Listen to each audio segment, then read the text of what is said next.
What keeps us healthy and happy as we go through life?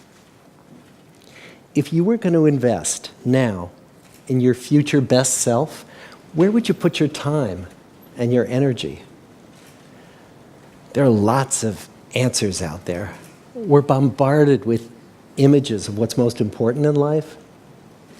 The media are filled with stories of people who are rich and famous and building empires at work. And we believe those stories.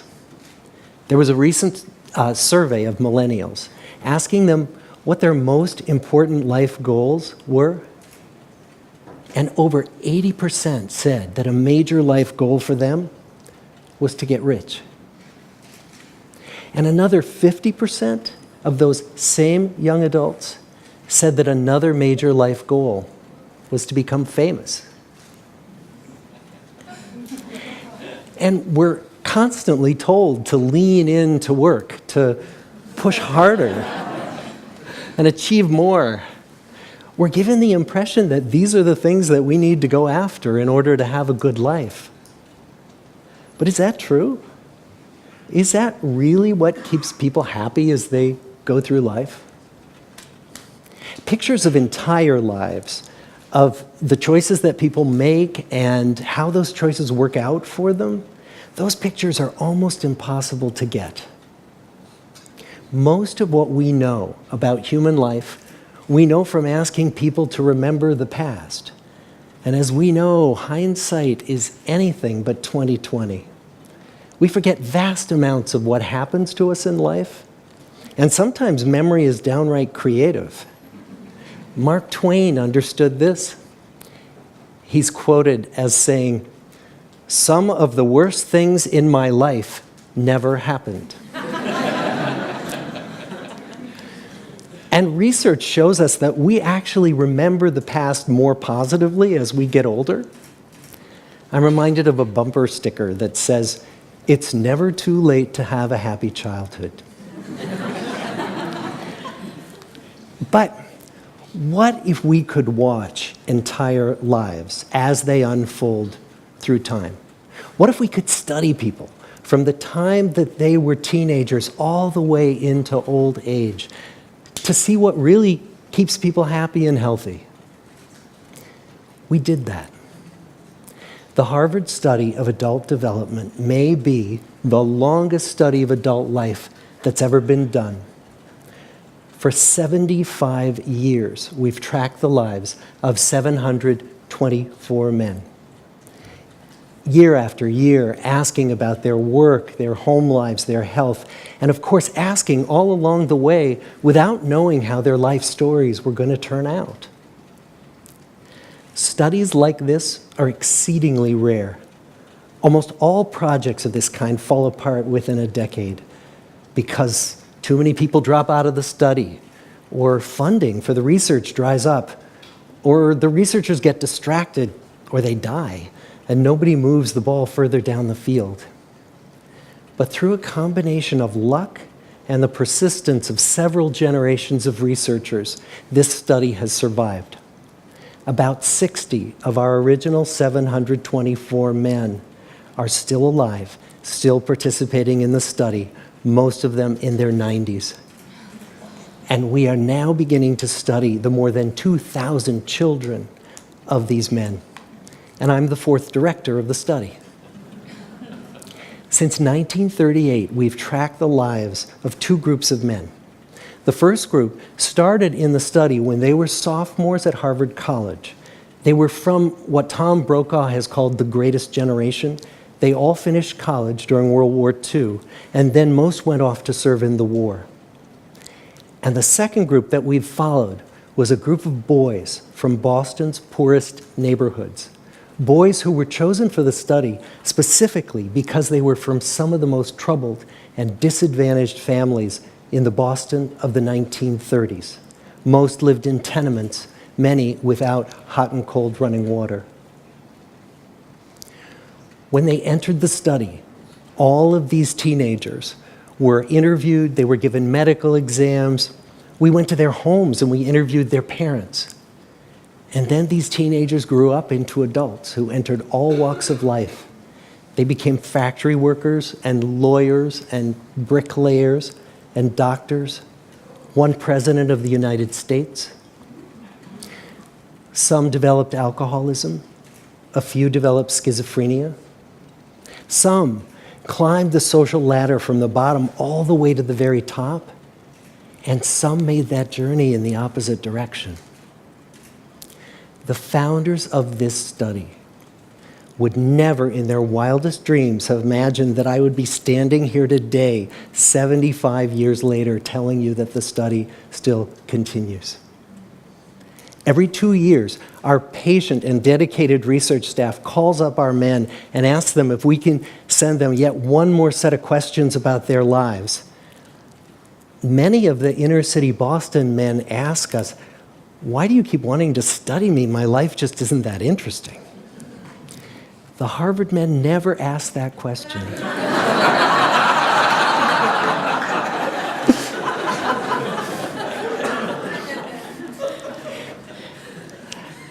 To get the clearest picture of these lives, we don't just send them questionnaires. We interview them in their living rooms. We get their medical records from their doctors. We draw their blood. We scan their brains. We talk to their children. We videotape them talking with their wives about their deepest concerns.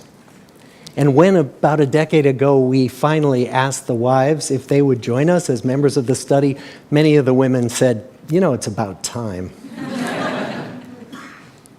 So what have we learned? What are the lessons that come from the tens of thousands of pages of information that we've generated on these lives?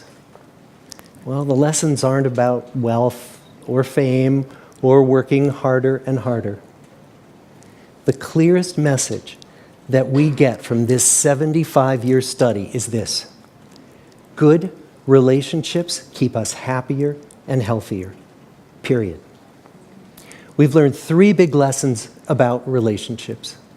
The first is that social connections are really good for us and that loneliness kills. It turns out that people who are more socially connected to family, to friends, to community are happier, they're physically healthier, and they live longer than people who are less well connected. And the experience of loneliness turns out to be toxic. People who are more isolated than they want to be from others find that they are less happy, their health declines earlier in midlife, their brain functioning declines sooner, and they live shorter lives than people who are not lonely. And the sad fact is that at any given time, more than 1 in 5 Americans will report that they're lonely. And we know that you can be lonely in a crowd and you can be lonely in a marriage.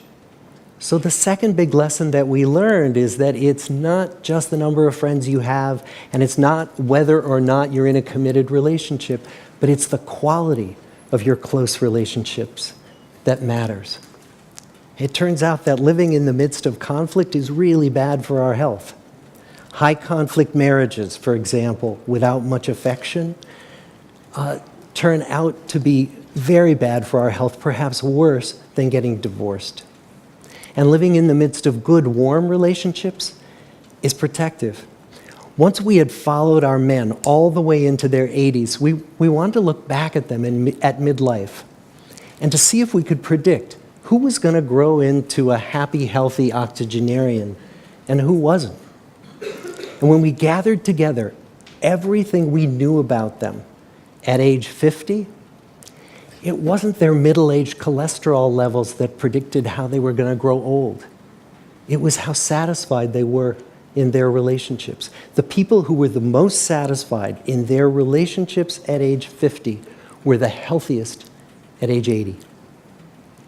And good, close relationships seem to buffer us from some of the slings and arrows of getting old.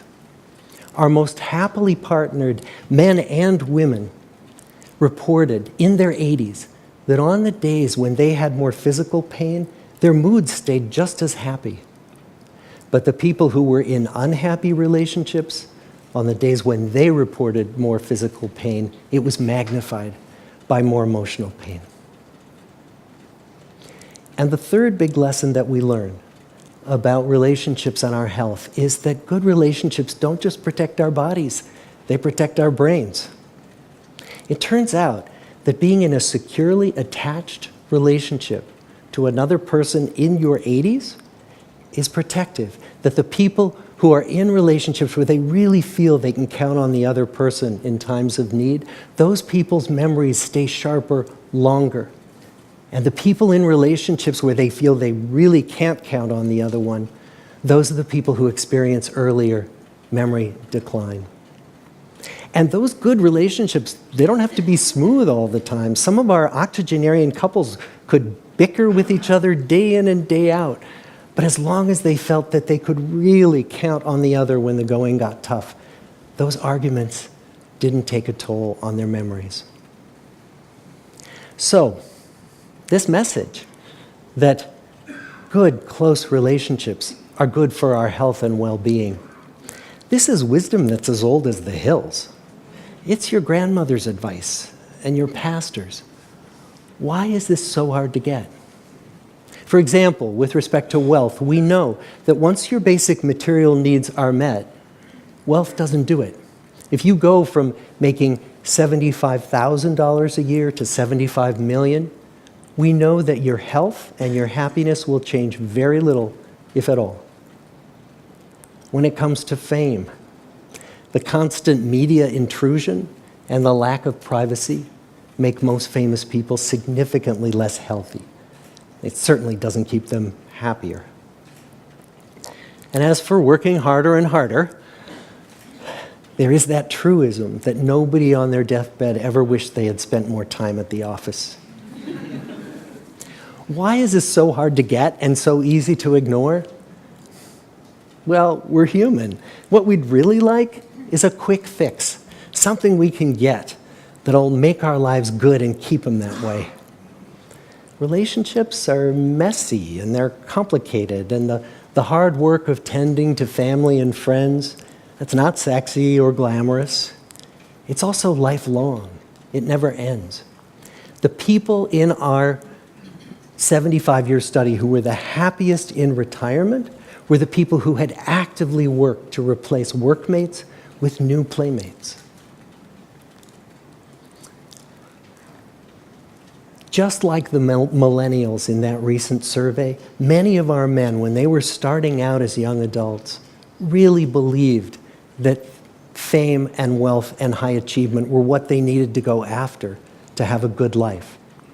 But over and over these 75 years, our study has shown that the people who fared the best were the people who leaned into relationships with family, with friends, with community. So what about you? Let's say you're 25, or you're 40, or you're 60. What might leaning into relationships even look like? Well, the possibilities are practically endless. It might be something as simple as replacing screen time with people time, or livening up a stale relationship by doing something new together, long walks or date nights, or reaching out to that family member who you haven't spoken to in years, because those all too common family feuds take a terrible toll on the people who hold the grudges. I'd like to close with another quote from Mark Twain. More than a century ago, he was looking back on his life, and he wrote this: "There isn't time, so brief is life, for bickerings, apologies, heartburnings, callings to account.